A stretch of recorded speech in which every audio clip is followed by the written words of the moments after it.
Satyabhama institute of science and technology, Chennai. பேரவைத் தலைவர் அவர்களே, ஏற்கனவே இந்த ஜாதிவாரி கணக்கெடுப்பு குறித்து பிரச்சனை இந்த அவையில் பேசப்பட்டிருக்கிறது.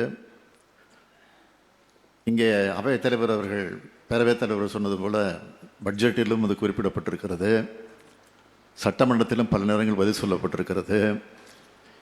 இதையெல்லாம் தாண்டி பாட்டாளி மக்கள் கட்சியினுடைய தலைவர் ஐயா டாக்டர் ராமதாஸ் அவர்களும், அதே போல் திரு அன்புமணி ராமதாஸ் அவர்களும், அதே போல் வேல்முருகன் அவர்களும், இங்கே இருக்கக்கூடிய பாட்டாளி மக்கள் கட்சியினுடைய தலைவர் நம்முடைய ஜி.கே. மணி அவர்களும் பல முறை நேரடியாக வந்து என்னை சந்தித்து இது குறித்து பிரச்சனையை சொல்லியிருக்கிறார்கள்.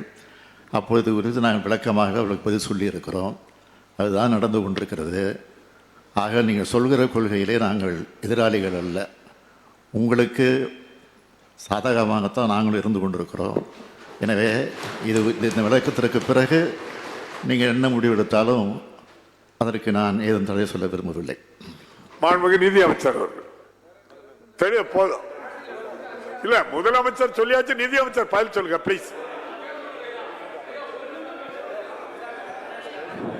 இல்ல, தயவு பண்ணி உட்காருங்க பிளீஸ், தயவு செய்து உட்காருங்க.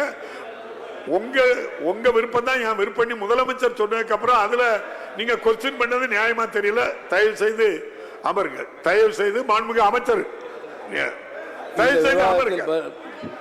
எல்லாம் விவரம் தெரிஞ்ச ஆளு ஜி.கே. மணி அவர்கள், படித்தவங்க, ஆசிரியருக்கு படிச்சிருக்க, உட்காருங்க. ரொம்ப தெளிவா சொல்லிட்டாங்க.